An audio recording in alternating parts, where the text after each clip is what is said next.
बच्चों, हम कक्षा 11 की हिंदी पढ़ रहे हैं। हमारी पाठ्य पुस्तक का नाम है अभिव्यक्ति और माध्यम, जो कि हिंदी अनिवार्य और हिंदी साहित्य दोनों के अंतर्गत आती है। बच्चों, इसके अंतर्गत हम इकाई 1 का अध्ययन कर रहे हैं, जनसंचार माध्यम और लेखन। जनसंचार माध्यम के बारे में बच्चों हम पढ़ रहे हैं, जिसमें हम संचार के बारे में जान चुके हैं, जनसंचार के बारे में जान चुके हैं, और इसके साथ ही हम जनसंचार के जितने भी माध्यम हैं, जैसे पत्र पत्रिकाएं हैं, टेलीविज़न है, सिनेमा है, और इसके अलावा हम रेडियो के बारे में भी जान चुके हैं। यानी कि हम केवल पढ़ने वाले, जो मतलब ऐसे शब्द जिन्हें हम केवल प्रिंट मीडिया के द्वारा मतलब कि हम पढ़ सकते हैं, अखबारों के बारे में, पत्र पत्रिकाओं के बारे में। श्रव्य जो माध्यम है, यानी कि जैसे रेडियो है, दृश्य श्रव्य माध्यम है, जैसे कि टेलीविज़न है, इन सब के बारे में, और सिनेमा जो भी दृश्य श्रव्य माध्यम है, इन सबको हम जान चुके हैं।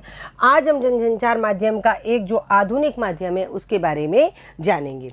देखो बच्चों, वो माध्यम है इंटरनेट। आप सभी जानते हैं इंटरनेट आज के दौर में इंटरनेट बहुत ज़रूरी है।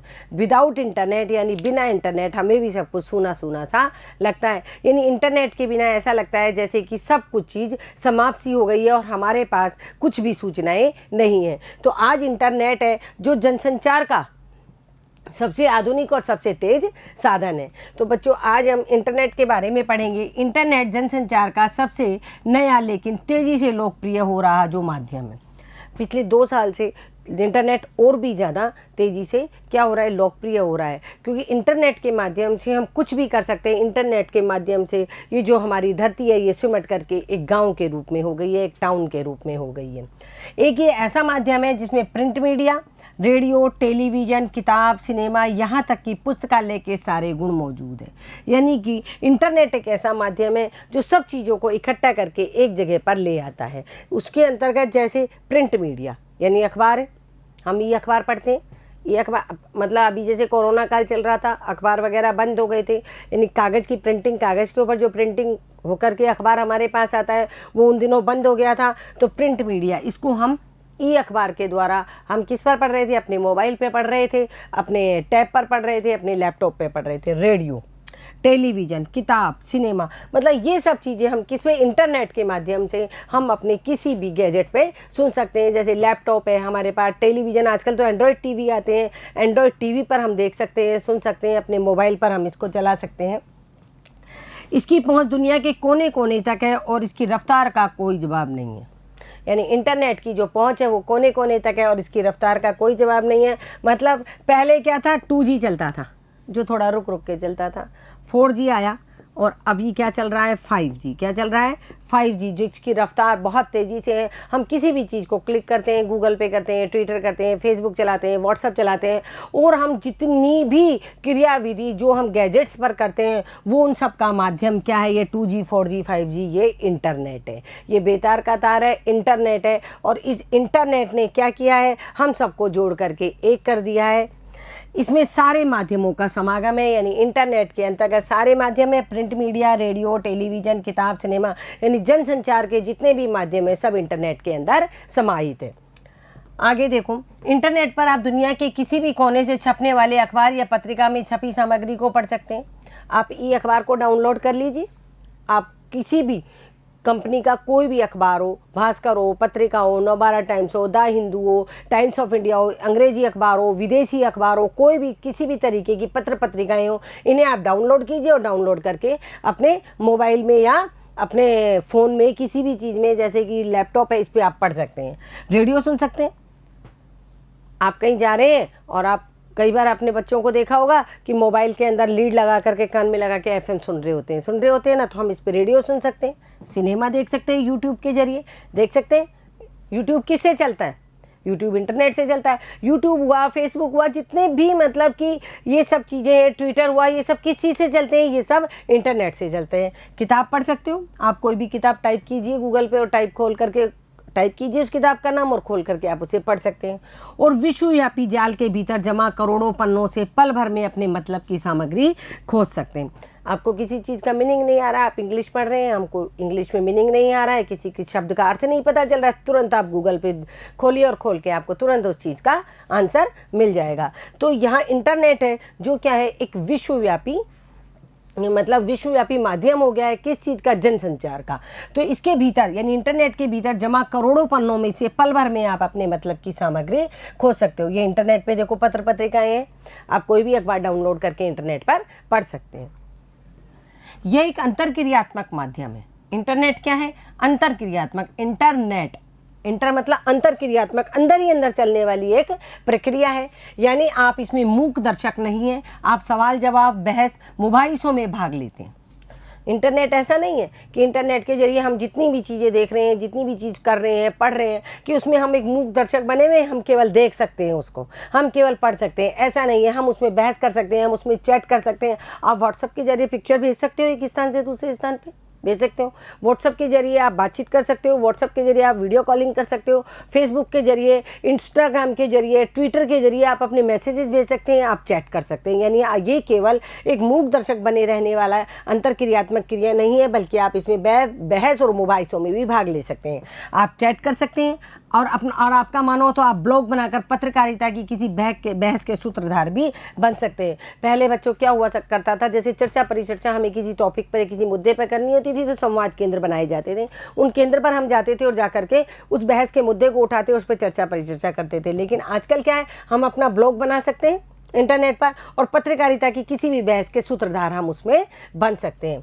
इंटरनेट ने हमें मीडिया समागम यानी कन्वर्जेंस के युग में पहुंचा दिया है। इंटरनेट ने हमें काम बना दिया मीडिया समागम, यानी सारे मीडियाओं को मिला करके जनसंचार के जितने भी माध्यम है सबका समागम कर दिया है, सबको मिला जुला रूप दे दिया है और संचार की नई संभावनाएं जगा दी है। संचार की नई संभावनाएं जगा दी।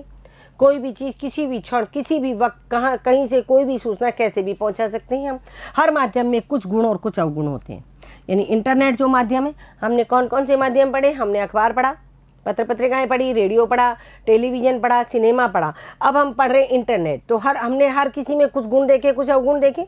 इस माध्यम में भी कुछ गुण और कुछ अवगुण है। जैसे इंटरनेट ने जहाँ पढ़ने लिखने वालों के लिए, शोधकर्ताओं के लिए संभावनाओं के नए कपाट खोले, हमें विश्वग्राम का सदस्य बना दिया। विश्वग्राम मैंने बताया आपको, पूरी जो धरती है वो मिल करके क्या बन गई है? एक ग्राम के रूप में हो गई है। यानी सब चीज़ हमें वहीं की वहीं उपलब्ध हो जाती है।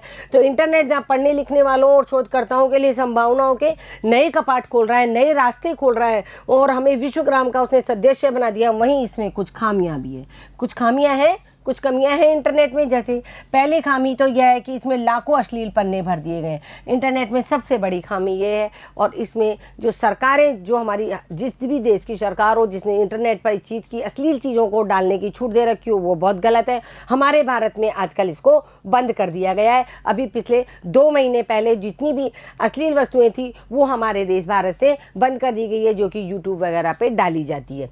पहली खामी इसमें लाखों अश्लील पन्ने भर दिए गए हैं, जिसका बच्चों के कोमल मन पर बुरा असर पड़ सकता है। यानी बच्चे कोमल स्वभाव के होते हैं, वो कुछ भी खोलते कुछ भी खोल लेते हैं इंटरनेट पर जा करके। तो इससे क्या है, बच्चों के कोमल मन पर बुरा असर पड़ता है। और दूसरी खामी यह है, इसका दुरुपयोग किया जा सकता है। इंटरनेट का दुरुपयोग भी किया जा सकता है। आप देख रहे हो आजकल बहुत ज़्यादा साइबर क्राइम हो रहे हैं। बैंकिंग सेवा है, सारी जितनी भी सेवाएं हैं सब इंटरनेट से जुड़ गई है। उससे क्या है, ये साइबर क्राइम हो रहे हैं, बहुत अपराध हो रहे हैं। तो इसका क्या है, इसका दुरुपयोग किया जाता है। हाल के कुछ वर्षों में इंटरनेट के दुरुपयोग की कई घटनाएं सामने आई है। आप आए दिन पढ़ते हो, उसके खाते से इतने पैसे चले गए, उसके खाते से, अकाउंट से इतने पैसे चले गए। ये सब इंटरनेट के दुरुपयोग की घटनाएं हैं। अब हम देखते हैं जनसंचार माध्यमों का क्या प्रभाव पड़ता है। यानी जनसंचार के जितने भी माध्यम हैं उसका हमारे समाज पर, हमारे जीवन पर क्या प्रभाव पड़ता है। आज के संचार प्रधान समाज में जनसंचार माध्यमों के बिना हम जीवन की कल्पना भी नहीं कर सकते। कर सकते हो आप अपना मोबाइल यदि थोड़ी देर के लिए छोड़ करके और गलती से छोड़ गए घर पे और बाहर चले गए, तो आपको कुछ खाली खाली सा महसूस होगा कि कुछ ना कुछ छूट गया है। उसी तरह जब हम मोबाइल को लेकर के बैठे तो हमारे लिए वो डिब्बा है, जब तक उसमें इंटरनेट नहीं है। विदाउट इंटरनेट क्या है, मोबाइल एक डिब्बा है केवल बात करने का, वो तो हम टेलीफोन से भी बात कर सकते हैं। तो बिना इंटरनेट के क्या है, हम जीवन की कल्पना भी नहीं कर सकते। या जनसंचार के साधन जितने भी हैं उनके बिना भी हम जीवन की कल्पना नहीं कर सकते। बिना जनसंचार के साधनों के हमें आसपास की सूचनाएं, हमें आसपास की घटनाओं के बारे में, देश विदेश में होने वाली सूचनाओं के बारे में जानकारी प्राप्त नहीं हो सकती। हमारी जीवन शैली पर संचार माध्यमों का ज़बरदस्त असर है। हमारी जो जीवन शैली है, प्रातःकाल की जो दैनिक क्रियाओं से हम निवृत्त होकर के सबसे पहला काम हमारा अखबार पढ़ना होता है। इधर उधर की न्यूज़ सुननी होती है कि देश में क्या चल रहा है, विदेशों में क्या चल रहा है। क्यों क्यों ये केवल एक व्यक्ति के लिए नहीं बता रही हूँ, एक बच्चा है जो पढ़ रहा है वो भी ये जानेगा कि वहाँ क्या शोध हुए हैं, स्कूलों में क्या चल रहा है, इधर क्या चल रहा है। यानी हर चीज़ की घटना की जो जानकारी है हमें इन जनसंचार के माध्यमों से ही प्राप्त होती है। अखबार पढ़े बिना हमारी सुबह नहीं होती। जो अखबार नहीं पढ़ते वे रोज़मर्रा की खबरों के लिए रेडियो या टीवी पर निर्भर रहते हैं। या तो प्रातःकालीन उठते ही सबसे पहले अखबार पढ़ा जाता है, और जो लोग अखबार नहीं पढ़वाते वो क्या करते हैं, वो रेडियो या टेलीविज़न पर जो न्यूज़ आती है उसको सुनते हैं। हमारी महानगरीय युवा पीढ़ी समाचारों और सूचनाओं के आदान प्रदान के लिए इंटरनेट का उपयोग करने लगी है। हमारी महानगरीय पीढ़ी है, जो हमारी नई जनरेशन है, वो अखबार पढ़ने में इतना इंटरेस्ट नहीं दिखाएगी। वो क्या करेगी, वो इंटरनेट के जरिए या तो अखबार को डाउनलोड करके फ़ोन में पढ़ेंगी। मतलब कोई भी सूचना है जिसको भेजना है, करना है, उसको जनसंचार के फ़ोन करने की बजाय वो इंटरनेट का ज़्यादा यूज करेगी। इंटरनेट के माध्यम से चैट करके वो उन सूचनाओं को भेजेगी। खरीद फरोख्त के फैसले तक विज्ञापनों का असर साफ देखा जा सकता है। आप टीवी पे देख रहे हो, जनसंचार माध्यमों में, एफएम पे देखिए, अखबारों में देखिए, सब जगह क्या है, इंटरनेट के जरिए क्या हो रहा है, विज्ञापन फैलाए जा रहे हैं। खरीद फरोख्त यानी कौन सी चीज़ मार्केट में नई आई है और उसका किस तरह विज्ञापन किया जाता है, ये सब भी जनसंचार के माध्यमों के द्वारा ही किया जाता है। यहाँ तक कि शादी ब्याह के लिए भी लोगों की अखबार या इंटरनेट की मैट्रिमोनियल पर निर्भरता बढ़ने लगी है। मैट्रिमोनियल मतलब शादी ब्याह से संबंधित जितने भी काम होते हैं वो सब क्या है, उसके लिए भी अखबारों में विज्ञापन आते हैं, रेडियो पे विज्ञापन आते हैं, टेलीविज़न पे भी आपने देखा है कि मैट्रिमोनियल के विज्ञापन आते हैं कि यहाँ बुकिंग कीजिए दूल्हा दुल्हन को देखने के लिए। ये बहुत सारे इस तरीके के मतलब कि विज्ञापन है जो हमको जनसंचार के साधनों के द्वारा प्राप्त होते हैं। टिकट बुक करानी हो, टेलीफोन का बिल जमा कराने से लेकर सूचनाओं के आदान प्रदान के लिए इंटरनेट का इस्तेमाल बढ़ा है। आज हम घर बैठे अपनी प्लेन की टिकट बुक करा सकते हैं, अपनी ट्रेन की टिकट बुक करा सकते हैं, अपनी बस की टिकट बुक करा सकते हैं, और सूचनाओं का आदान प्रदान करना, इन सब के लिए इंटरनेट का इस्तेमाल बहुत अधिक हुआ है। इसी तरह फुर्सत के क्षणों में टीवी सिनेमा पर दिखाई जाने वाली धारावाहिक और फिल्मों के जरिए हम अपना मनोरंजन करते हैं, और ये मनोरंजन किसके द्वारा हो रहा है, ये जनसंचार के साधन ही है। क्या है, जनसंचार के साधन है। टीवी पर हम फिल्म देख रहे हैं या सिनेमा पर हम फिल्म देख रहे हैं तो कुछ ना कुछ संदेश तो हम पा ही रहे हैं, या कोई धारावाहिक देख रहे हैं, कोई धार्मिक धारावाहिक देख रहे हैं तो कुछ ना कुछ संदेश तो हम इनसे लेते ही हैं। अपनी सेहत से लेकर धर्म अध्यात्म तक के बारे में जानकारी जनसंचारों के माध्यम से मिल रही है। आप सेहत के बारे में जानकारी प्राप्त कर लीजिए, जनसंचार के साधनों से तुरंत मिल जाएगी आपको। और धर्म और अध्यात्म, बड़े बड़े धर्म गुरु है जो टेलीविज़न पे तरह तरह के चैनल बना के, आस्था चैनल है, संस्कार चैनल है, इन पर बैठ करके तरह तरह के प्रवचन दे रहे हैं, जिससे हमें अपनी संस्कृति के बारे में भी पता चल रहा है। आप माने या ना माने, जनसंचार माध्यम आज एक उत्पाद की तरह हमारे घरों में घुस आया है। लेखक क्या कहना चाहते हैं, जनसंचार जो माध्यम है, अखबार है, रेडियो है, टीवी है, सिनेमा है, इंटरनेट है, ये सब क्या है, जैसे उत्पाद होते हैं ना, खाने पीने की चीज़ें हमारे घरों में घुस आती है। यानी कि हमको कोई चीज़ अच्छी लग रही है, विज्ञापन के माध्यम से हम उसे तुरंत ले आते हैं और खाने के लिए बना लेते हैं। उसी तरह ये जनसंचार के माध्यम है, ये भी एक उत्पाद की तरह हो गए और हमारे घर में आ गए। यानी जिस प्रकार बिना खाए हमारा जीवन नहीं चल सकता, उसी प्रकार इनके बिना भी हमारा जीवन नहीं चल सकता। वे हमारी जीवन शैली को प्रभावित कर रहे हैं, हमारी जीवन शैली के एक अंग हो गए हैं जनसंचार के माध्यम में। हम उन्हें चाहते हुए भी रोक नहीं सकते। यदि हम ये चाहें कि नहीं मैं इंटरनेट यूज़ नहीं करूँगा मोबाइल पे, यानी मोबाइल को मैं केवल बात करने के काम में लूँगा, इंटरनेट को मैं उसमें यूज़ नहीं करूँगा, लेकिन हम चाहे अपने आप को कितना रोकें, लेकिन हमारे इतने काम पड़ते हैं, अनचाहा भी नहीं, चाहे हुए भी हमारे इतने काम पड़ते हैं कि हम बिना इंटरनेट के या बिना जनसंचार के साधनों के हम नहीं रह सकते।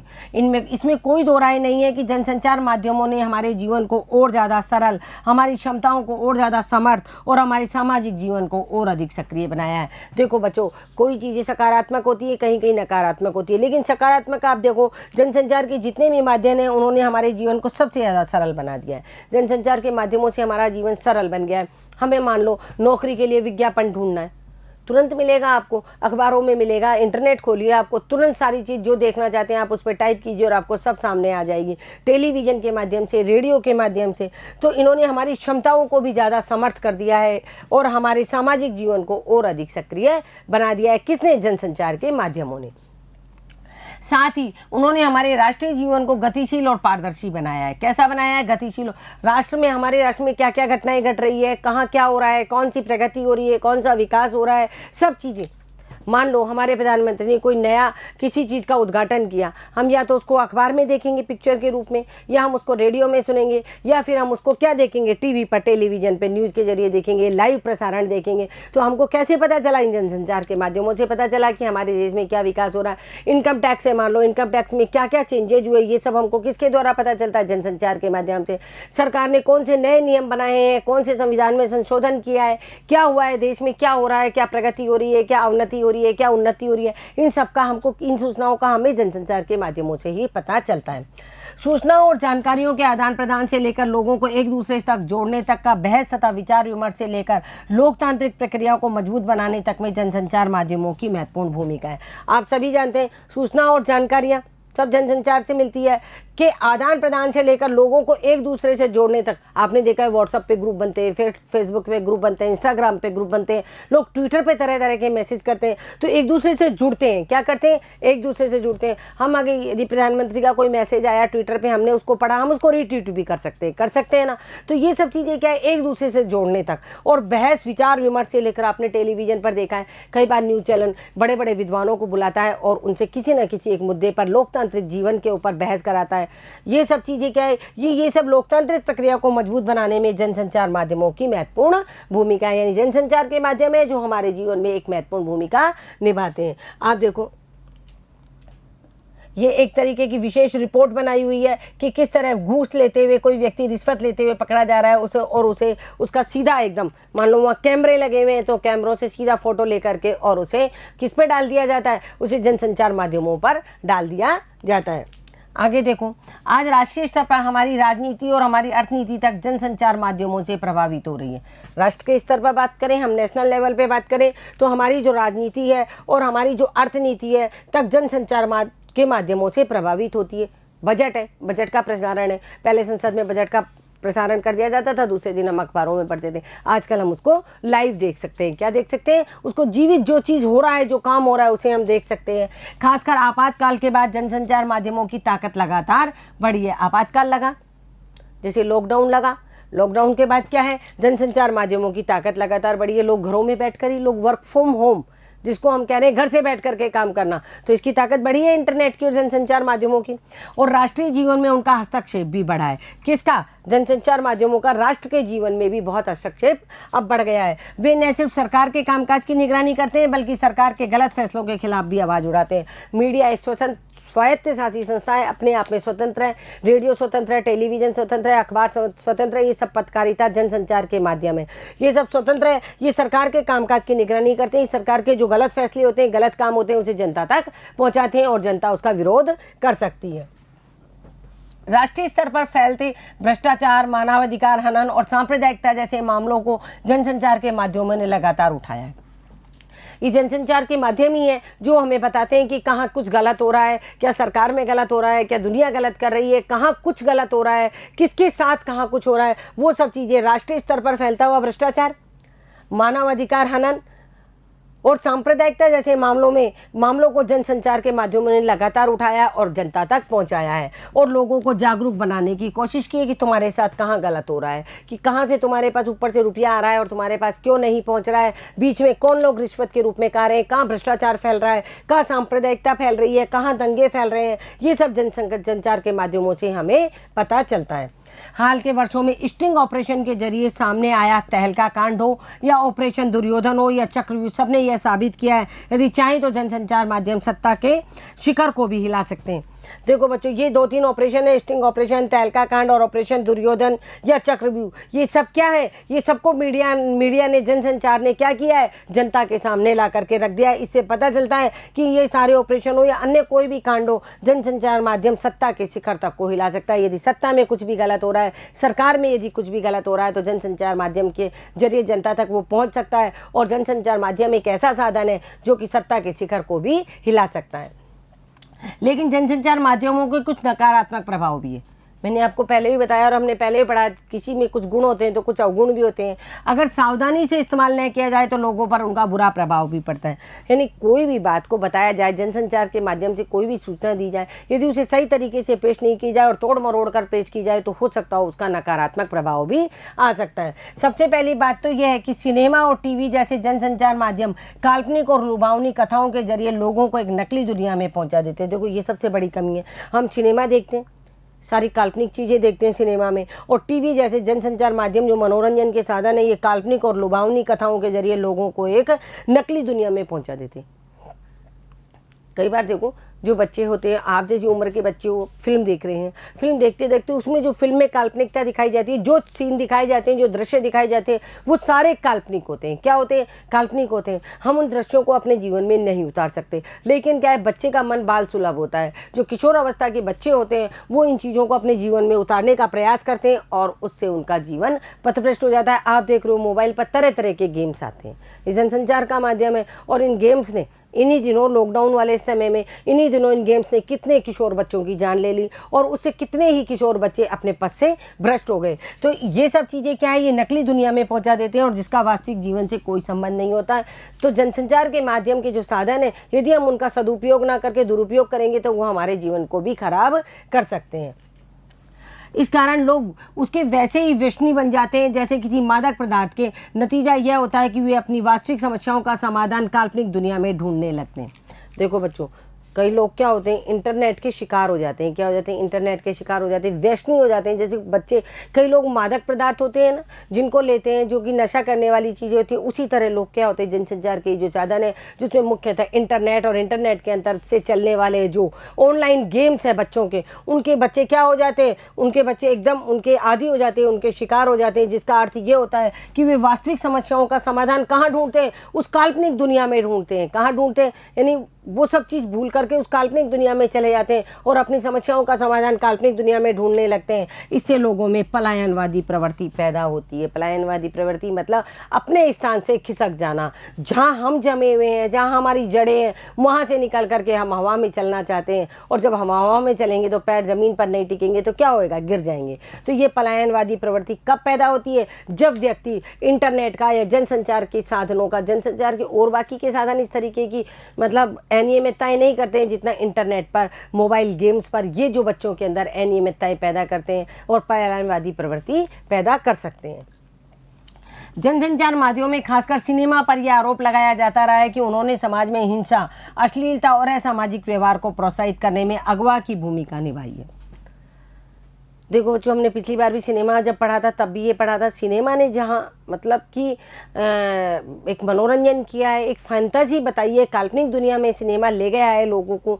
वही सिनेमा क्या है, समाज में हिंसा। आपने देखा सिनेमा फिल्मों में मार धाड़ दिखाई जाती है, एक हीरो होता है सुपर और मार रहा होता है सबको। इस तरह कोई किसी को मार नहीं सकता है जितना फिल्मों में काल्पनिकता दिखाई देती है, अश्लीलता दिखाई देती है और असामाजिक व्यवहार। ये सब चीज़ें क्या, सिनेमा के ऊपर ये एक आरोप था कि इन सब के लिए सिनेमा प्रोत्साहित करता है, यानी अगवा की भूमिका निभाता है। हाँ है, इसमें बहुत कुछ ऐसा है, लेकिन यदि देखने वाला उस चीज़ को अपना नज़रिया बदल के देखे, अपना नज़रिया बदल के देखे, तो हो सकता हो कि भाई एक मनोरंजन का साधन है, इसको मनोरंजन के हिसाब से देखकर चले और इसमें जो संदेश आ रहा है अच्छा, उसको हम ग्रहण करें। लेकिन हर किसी व्यक्ति का दिमाग एक जैसा नहीं होता है। वो कई बार क्या होता है, सिनेमा कोई फिल्म आई और उसके नकारात्मक प्रभाव भी लोगों पर आते हैं।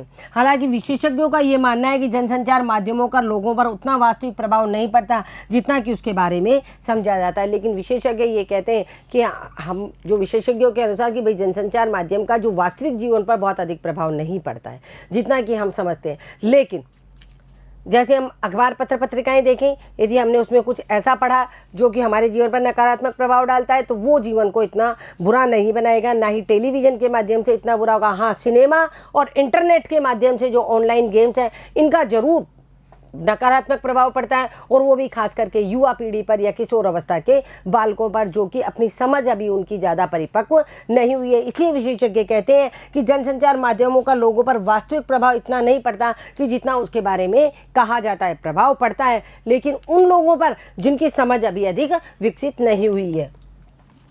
लेकिन जनसंचार माध्यमों के प्रभाव को लेकर कुछ धारणाएं इस प्रकार है। जनसंचार माध्यम लोगों के व्यवहार और आदतों में परिवर्तन की बजाय उनमें थोड़ा बहुत फेरबदल और उन्हें और ज़्यादा मजबूत करने का काम करता है। अब देखो, कुछ नकारात्मक प्रभाव है तो कुछ सकारात्मक प्रभाव है। कई लोगों की ये भी धारणा है कि जनसंचार के जो माध्यम है वह लोगों के व्यवहार और आदतों में परिवर्तन की बजाय उनमें थोड़ा बहुत फेरबदल करते हैं। ऐसा नहीं है कि जनसंचार के माध्यमों से हम बिल्कुल ही बदल जाएं, ऐसा नहीं है। जनसंचार के माध्यम हमें ये नहीं सिखाते हैं कि हम अपनी जीवन शैली को छोड़ें और असामाजिकता का रूप धारण कर लें, यानी थोड़ा बहुत फेरबदल उनमें होता है और उन्हें ज़्यादा मजबूत करने का काम भी करते हैं। यानी जनसंचार के माध्यम है जो हमें तरह तरह की चीज़ें बताते हैं, हमारे जीवन को उत्कृष्ट भी बनाते हैं। क्या करते हैं? उत्कृष्ट भी बनाते हैं। इसी तरह यह माना जाता है कि जनसंचार माध्यमों का उन लोगों पर अधिक प्रभाव पड़ता है जो किसी चीज़ के प्रति प्रतिबद्ध नहीं है। मतलब ये माना जा रहा है विशेषज्ञों का कि जनसंचार माध्यमों का उन लोगों पर अधिक प्रभाव पड़ता है जो किसी चीज़ के प्रति प्रतिबद्ध नहीं है, यानी जिनकी जीवन शैली ढुलमुल नीति की है, यानी जिन्होंने अपने जीवन को अनुशासनहीन बना रखा है। यानी अपने जीवन में यदि अनुशासन नहीं है तो संभव है दूसरी चीज़ का प्रभाव हमारे ऊपर पड़ेगा। यदि हम अनुशासित जीवन जी रहे हैं, हम जनसंचार के साधनों की अच्छी चीज़ें अपने जीवन में, उनके सकारात्मक प्रभाव अपने जीवन में उतार रहे हैं, तो जो जनसंचार के साधन है, चाहे इंटरनेट हो, चाहे टेलीविज़न हो, चाहे सिनेमा हो, ये हमारे जीवन को इतना बुरी तरह नकारात्मक रूप से प्रभावित नहीं करेंगे, हाँ सकारात्मक रूप से अवश्य प्रभावित करेंगे। तो ये माना जाता है कि जनसंचार माध्यमों का उन लोगों पर अधिक प्रभाव पड़ता है जो किसी चीज़ के प्रति प्रतिबद्ध नहीं है या अनिश्चय में है, जिनको अपने आप से नहीं पता, जो अनुशासनहीन है, उन लोगों के ऊपर जनसंचार माध्यमों का अधिक नकारात्मक प्रभाव पड़ता है। जनसंचार माध्यमों का प्रभाव तब और अधिक बढ़ जाता है जब लगभग सारे माध्यम एक ही समय में एक ही बात कहने लगते हैं। अब देखो, यहाँ तो विशेषज्ञ ये कह रहे हैं कि जनसंचार माध्यमों का प्रभाव उन लोगों पर पड़ता है जो उनके किसी भी चीज़ के प्रति प्रतिबद्ध नहीं है, यानी अनुशासनहीन है, कोई भी चीज़ अपने जीवन में उतार लेते हैं, किसी को भी निकाल के फेंक देते हैं। यहाँ एक नई बात विशेषज्ञ ये कहते हैं कि जनसंचार माध्यमों का तब और अधिक प्रभाव पड़ जाता है जब लगभग सारे माध्यम एक समय में एक ही बात कहते हैं। जैसे मान लो एक कोई टॉपिक है, कोई मुद्दा है, उस मुद्दे को उठाया, विश्वव्यापी मुद्दा है, पर्यावरण से संबंधित मुद्दा है, कुछ मुद्दे को यदि सारे जनसंचार के माध्यम एक साथ उठाते हैं, यानी वही चीज़ अखबार में आ रही है, वही रेडियो में आ रही है, वही टेलीविज़न पर मनोरंजन के जरिए या न्यूज़ के जरिए या किसी भी चीज़ के जरिए दिखाई जा रही है, इंटरनेट पर वही चीज़ आ रही है, तो उसका प्रभाव लोगों पर बहुत अधिक पड़ता है कि भाई क्या कारण है कि एक ही घटना, एक ही मुद्दा सब जनसंचार के माध्यमों में उठाया जा रहा है। साथ ही जब वे कई मुद्दों की बजाय किसी एक मुद्दे को बहुत अधिक उछालने लगते हैं और बार बार उन्हीं संदेशों, छवियों और विचारों को दोहराने लगते हैं, तब उनका गहरा प्रभाव पड़ता है। आपने देखा हमारे पास बहुत सारे निजी चैनल हैं। अब उन निजी चैनल के पास कितनी घटनाएं होंगी, ज़्यादा कितनी सूचनाएं हो सकती हैं। वो एक ही सूचना को मतलब सारे चैनल मिलकर के तोड़ मरोड़ के इस तरह प्रस्तुत करते हैं जनता के सामने कि लोग उन्हें देखने के लिए बाध्य हो जाते हैं और उसमें इतनी रुचि पैदा कर देते हैं, उसको इतना मतलब रचनात्मक बना देते हैं कि एक ही न्यूज़ को बार बार तरह तरीके की मतलब हर अलग अलग तरीके से जब वो पेश करते हैं तो लोगों को भी देखने का मन करता है। तो बार बार उन्हीं संदेशों, छवियों और विचारों को जब वे दोहराने लगते हैं तो उनका गहरा प्रभाव लोगों के मनमानस पर पड़ने लगता है। आप अक्सर देखते होंगे कि अखबारों और टेलीविज़न चैनलों में किसी खास खबर या मुद्दे को ज़रूरत से ज़्यादा जब उछाला जाता है, जबकि कुछ अन्य मुद्दों और खबरों को बिल्कुल जगह नहीं मिलती। आप देखो, भारत में अरबों की जनसंख्या है, बहुत सारे लोग डिप्रेशन में आते हैं और डिप्रेशन में आकर सुसाइड कर लेते हैं। मतलब बहुत सारी घटनाएं मतलब हमारी आम जनता में घटती है, उसको हमारे न्यूज़ चैनल जनसंचार के साधन नहीं दिखा रहे। एक विशेष व्यक्ति की जो न्यूज़ है उसको बार बार जब टीवी पर दिखाया जाता है, बार बार रेडियो पर प्रसारित किया जाता है, बार बार उसको इंटरनेट के माध्यम से दिखाया जाता है, तो क्या होता है, इससे लोगों के मन मानस पर उसका असर पड़ता है और बार बार वो उस चीज़ को देखने लगते हैं। तो और बाकी की जो इम्पोर्टेंट न्यूज़ है, महत्वपूर्ण खबरें हैं, वो एक तरफ पीछे रह जाती है। यह देखा गया है कि अक्सर उन मुद्दों और सवालों को अधिक उछाला जाता है जिनमें समाज के ताकतवर वर्गों के हित जुड़े हुए हों। जितने भी न्यूज़ चैनल है व्यवसाय करते हैं, ये क्या करते हैं, व्यवसाय करते हैं। तो जनसंचार के जो भी साधन है वो क्या करते हैं, वो भी अपना व्यवसाय बढ़ाने के लिए उन मुद्दों और सवालों को अधिक उछालते हैं जिनमें समाज के ताकतवर अमीर वर्ग के जो लोग हैं उनके जो हित जुड़े हुए थे, उन मुद्दों को ज़्यादा उछाला जाता है। जो आज निहायती सतही और अनावश्यक है, जिनकी कोई आवश्यकता नहीं है, वो बिल्कुल ही अनावश्यक है। जनसंचार के साधनों की यह ड्यूटी बनती है, उनका कर्तव्य है कि वो देश हित में, राष्ट्र हित में, जनता के हित में अपना कार्य करें। ऐसा नहीं है ये सब कार्य नहीं करते, जनसंचार के माध्यम यही कार्य करते हैं, लेकिन कभी कभी कुछ कुछ ऐसा हो जाता है कि किसी एक विशेष मुद्दे को लेकर के सारे माध्यम एक साथ उसके पीछे पड़ जाते हैं, जबकि उस मुद्दे का कोई अर्थ नहीं होता है और सबका ध्यान उसकी तरफ आकर्षित करके देश सेवा में जो काम हो रहे हैं वो सब भी उसमें रुकने लगते हैं और सबके काम डिस्टर्ब होने लगते हैं। इसके साथ ही अक्सर उन मुद्दों और सवालों को नज़रअंदाज किया जाता है जिनका संबंध व्यापक जनसमुदाय, खासकर समाज के कमजोर वर्गों से होता है। यानी कि यहाँ लेखक ये कहना चाहते हैं कि जो जनसंचार के साधन है वो कई बार क्या करते हैं, अमीर वर्ग, ताकतवर वर्ग लोगों के जो मुद्दे होते हैं, जो उनके हित के मुद्दे होते हैं, उनको बड़ा ज़बरदस्त उछालते हैं सारे माध्यम। और जो मुद्दे उछालने चाहिए, जो मुद्दे वास्तव में मतलब सामने रखने चाहिए जनता के, उन्हें नज़रअंदाज कर दिया जाता है, जिनका संबंध किससे होता है, या तो व्यापक जन समुदाय से होता है, खासकर समाज के उस कमज़ोर वर्ग से होता है जो वास्तव में परेशान हो रहा होता है। पिछले 1-1.5 दशक में भारत में कई ऐसे मौके आए हैं जब जनसंचार माध्यमों ने उन मुद्दों को खूब आवाज़ दी जो कहीं ना कहीं बहुसंख्यकों या समाज के ताकतवर वर्गों के हितों से जुड़ा हुआ है। इन 1 या 1.5 दशक, इन 10 से 15 सालों में हमने देखा है कि जो जनसंचार के साधन हैं इन्होंने बहुत अधिक तरक्की की है, उन्नति की है। तो ये क्या करते हैं, ये माध्यम उन मुद्दों को खूब हवा देते हैं जो कहीं ना कहीं बहुसंख्यकों या समाज के ताकतवर वर्ग के हितों से जुड़े हुए होते हैं। यानी कमजोर वर्ग के हितों को ये बिल्कुल भी सामने नहीं लाते हैं। जनसंचार के जो साधन है केवल ताकतवर अमीर वर्ग के जो लोग हैं उनके हितों से जुड़े हुए मुद्दों को जनता के सामने लाना चाहते हैं। जनसंचार माध्यमों के प्रभाव के संदर्भ में यह सवाल भी बहुत महत्वपूर्ण है कि उन पर किसका नियंत्रण है। बच्चों देखो, जनसंचार के जितने भी साधन है सबको स्वतंत्र कर दिया गया है, सबकी अपनी एक स्वायत्तशासी संस्था है। पहले ये सब केंद्र सरकार के नियंत्रण में आते थे, लेकिन जब सरकार के नियंत्रण में ये जनसंचार के साधन रहते हैं तो इनमें एक जड़ता आ जाती है, ताजगी नहीं रहती है और ये सरकार से संबंधित ही सारे कार्य करने लगते हैं। लेकिन जब जनसंचार के माध्यमों को इनको जब फ्री कर दिया, स्वतंत्र कर दिया, मीडिया बिल्कुल स्वतंत्र है, तो क्या है कि एक ये सवाल उठता है कि इन पर आखिर नियंत्रण है किसका। यह सवाल इसलिए महत्वपूर्ण है कि जनसंचार माध्यमों का संबंध सार्वजनिक हित से जुड़ा हुआ है। ये इसलिए ये सवाल महत्वपूर्ण है कि भाई मीडिया के ऊपर किसका जोर है, यानी कौन मीडिया को कंट्रोल करता है, कौन कर रहा है। ये इसलिए पूछा गया है ये प्रश्न क्योंकि जनसंचार का संबंध सार्वजनिक हित से जुड़ा हुआ है, जनता के हित से जुड़ा हुआ है। उनसे ये अपेक्षा की जाती है जनसंचार के साधनों से कि वे सार्वजनिक हित को आगे बढ़ाएंगी। जनसंचार के जितने भी साधन हैं उनसे क्या अपेक्षा की जाती है, मीडिया से क्या अपेक्षा की जाती है, पत्रकारिता से क्या अपेक्षा की जाती है कि वे सार्वजनिक हित है, जो जनता का हित है, जो कमज़ोर वर्ग का हित है, जो देश का हित है, जो राष्ट्र का हित है, उसे आगे बढ़ाएंगे। लेकिन एक तथ्य यह है कि अधिकांश जनसंचार माध्यमों पर कंपनियों या व्यक्तियों का स्वामित्व है। लेकिन क्या है, जितने भी जनसंचार के माध्यम है या तो किसी एक विशेष व्यक्ति के द्वारा वो बनाया गया है या फिर एक या उनके ऊपर किन्हीं ट्रस्ट जो कंपनियां बन जाती है उनका स्वामित्व होता है, यानी उनका एकाधिकार होता है। वे उन्हें सार्वजनिक हित से ज़्यादा अपने व्यावसायिक मुनाफे को ध्यान में रखकर संचालित करते हैं, क्योंकि ये जितने भी जनसंचार के साधन है ये क्या है, कंपनियों या व्यक्तियों का, किसी व्यक्तियों का इन पर स्वामित्व होता है। इसलिए ये क्या करते हैं, सार्वजनिक हित की तरफ क्यों ध्यान देंगे, ये अपने मुनाफे की तरफ ज़्यादा ध्यान देंगे। इसलिए अपने व्यावसायिक मुनाफे को ध्यान में रखकर ये क्या करते हैं, इस जनसंचार के साधन को संचालित करते हैं। इसका सीधा असर जनसंचार माध्यम की अंतर वस्तु पर पड़ता है और कई मौक़ों पर विज्ञापनदाताओं के हितों को प्राथमिकता दी जाती है।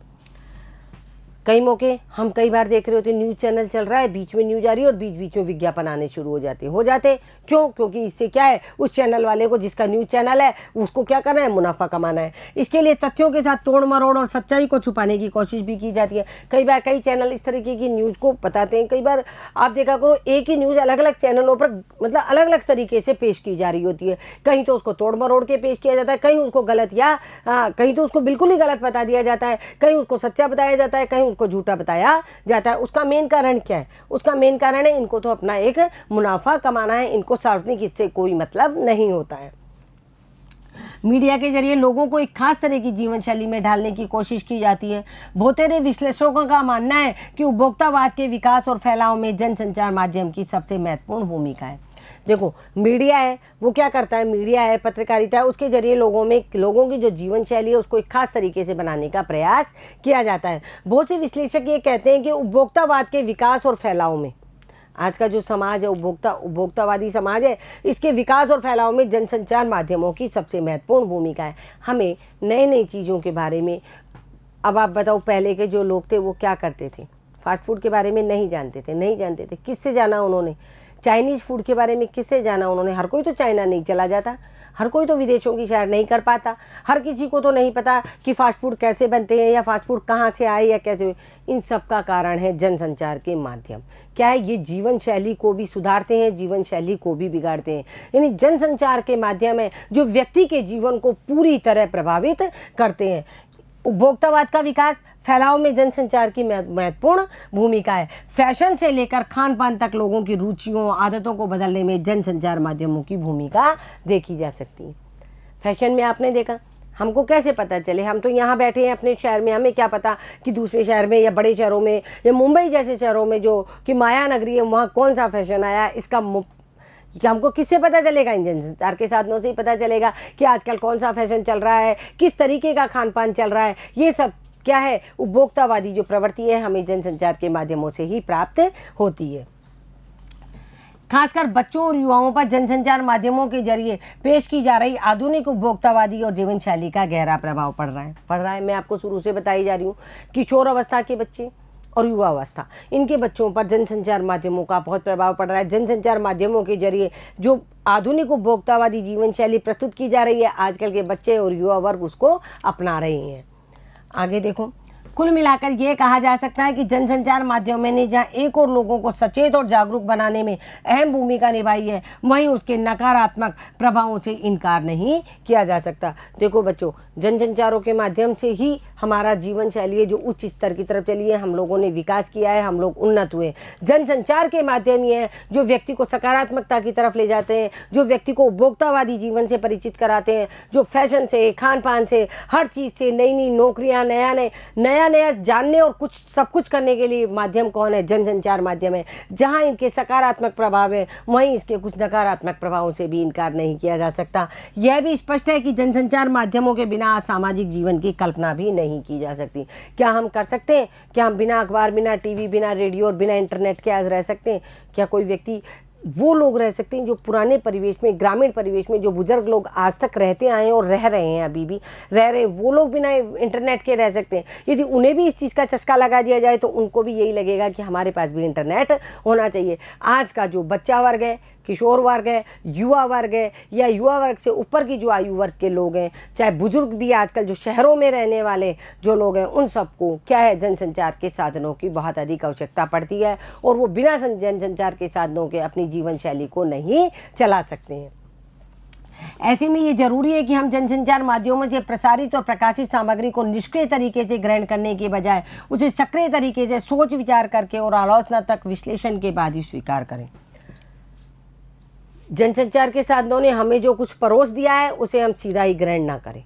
क्या है? मान लो हमको इंटरनेट के जरिए कोई सूचना प्राप्त हुई है, उन सूचना को सीधा ग्रहण करने के बजाय उस पर विश्लेषण करें, उसका संश्लेषण करें, उसमें आगमन निगमन की पद्धति को भी अपनाएं जो कि हम गणित में अपनाते हैं। गणित के हम किसी भी सवाल को करते समय पहले उसको खोलते हैं और खोल करके उसको धीरे धीरे उस सवाल को फिर समेटते हैं। उसी तरह यदि हमें कोई समाचार मिलता है या हमें कोई सूचना मिलती है या हमें कोई घटना का पता चलता है तो पहले हमको उस पर विश्लेषण करना चाहिए, फिर हमें उसे अपने जीवन में उतारना चाहिए। एक जागरूक पाठक, दर्शक और श्रोता के बतौर हम अपनी आंखें, कान और दिमाग हमेशा खुले रखने चाहिए। ऐसा नहीं है कि जनसंचार के साधनों ने जो कुछ कह दिया, टेलीविज़न ने कोई न्यूज़ प्रसारित कर दी ऐसी जो कि हमारे जीवन को बहुत प्रभावित कर रही है, तो हमें इसे तुरंत ग्रहण नहीं कर लेना चाहिए। हमें पहले उसका विश्लेषण करना चाहिए और हमें खुले दिमाग से उसको सोचना चाहिए। हम उसके साथ साथ हमें अपनी जितने भी हम दृश्य श्रव्य साधनों के माध्यम से इन समाचारों को सुन रहे हैं, इन घटनाओं को देख रहे हैं, ऐसा नहीं है वहाँ एक समाज के लोगों ने हिंसा कर दी और जनसंचार के साधनों पर उसकी सूचना आ गई और सूचना आते उस समुदाय के लोग बाहर जाकर के झगड़ा करने लग गए। ऐसा कभी भी नहीं होना चाहिए। ये एक नकारात्मक प्रभाव है। हमें हर समाचार को सुनने से पहले, हर न्यूज़ को जानने से पहले, हर घटना, सूचना, जो भी चीज़ है उसको जानने से पहले, मतलब हमने उसको जाना और जानने के बाद में हमें एक जागरूक पाठक की बात ही, दर्शक और श्रोता के बदले अपनी आँखें, अपने कान और अपने दिमाग हमेशा खुले रखने चाहिए। ये नहीं कि जनसंचार के साधन जो चीज़ हमको परोस दे उसे हम ग्रहण कर लें। ग्रहण करने से पहले हमें हर चीज़ सोचनी चाहिए। आप खाने की थाली लेकर के बैठे, उसमें सब्जी रोटी सब रखिए, हम एक बार नज़र डालते हैं कि किस चीज़ की सब्जी है, डालते हैं ना, कि हमें क्या अच्छा लग रहा है, क्या बुरा लग रहा है, इसमें से हमको क्या खाना है और क्या नहीं खाना है। जिसको जो चीज़ हमें नहीं खानी उसे निकाल करके हम अलग रख देते हैं। उसी प्रकार जब हम जनसंचार के माध्यमों से जिन घटनाओं सूचनाओं को प्राप्त करते हैं, जो घटनाएं और सूचनाएं सकारात्मक हैं, जो हमें अपने जीवन में उतारनी है, जिन्हें हमें ग्रहण करके अपने आप को विकास करना है, अपने देश का विकास करना है, अपने राष्ट्र का विकास करना है, अपनी इस धरा का, अपनी इस भूमि का विकास करना है, उन्हीं चीज़ों को हमें ग्रहण करना चाहिए। बाकी चीज़ों को जिस प्रकार थाली में से नहीं खाने वाली चीज़ें निकाल दी जाती है और अलग रख दी जाती है, उसी प्रकार उन चीज़ों को भी ग्रहण करना नहीं चाहिए। तो देखो बच्चों, हमने जनसंचार के बारे में जाना, संचार के बारे में भी जाना, हमने जनसंचार के माध्यमों को जाना, जनसंचार के माध्यमों के सकारात्मक नकारात्मक प्रभाव को जाना, और जनसंचार के माध्यम हमारे सामाजिक जीवन को किस प्रकार प्रभावित करते हैं और किस प्रकार हमारे जीवन को चलाते हैं, किस प्रकार राष्ट्र की उन्नति में सहायक होते हैं, उन सब चीज़ों को हमने जनसंचार माध्यम के माध्यम से यहाँ जाना। आज हमारा ये पाठ यहाँ समाप्त होता है। अगले पाठ के लिए हम अगली कक्षा में मिलेंगे। तब तक आप इसे पढ़िए और पढ़ करके समझने का प्रयास कीजिए। धन्यवाद बच्चों।